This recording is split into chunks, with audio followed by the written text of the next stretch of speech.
നമസ്കാരം. അഖിൽ മാരാർ 2020 എന്നുള്ളൊരു ന്യൂസ് കണ്ടു.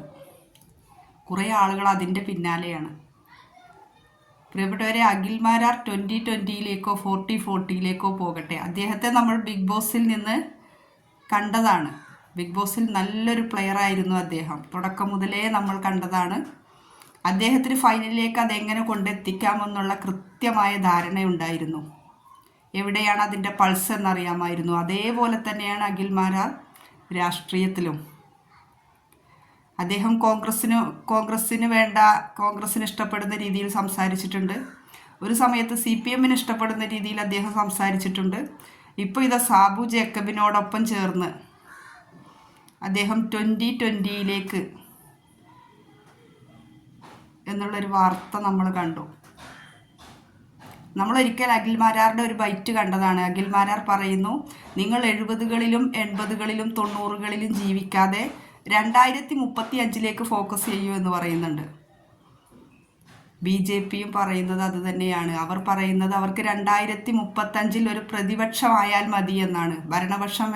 ഭരണം വേണമെന്നോ എന്ന് ഇതുവരെ പറഞ്ഞിട്ടില്ല. അവർ പറയുന്നത് 2035 അവർക്ക് പ്രതിപക്ഷമായാൽ മതി. അത് തന്നെയാണ് അഖിൽ മാരാറും പറയുന്നത്.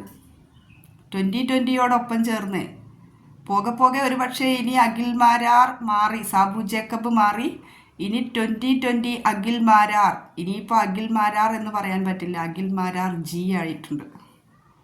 2020 അഖിൽ മാരാർ G എന്ന് പറയുന്ന ഒരവസ്ഥയിലേക്ക് നമ്മൾ കാണും.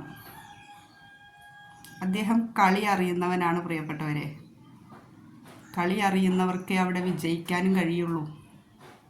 അതുകൊണ്ട് അഖിൽ മാരാർ 2020 40 പോകട്ടെ.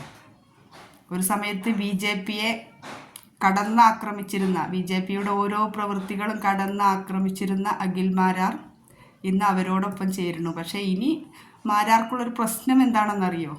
ഇനി BJPയെ കുറ്റം പറയാൻ പറ്റില്ല, മോദിജിയെ കുറ്റം പറയാൻ പറ്റില്ല.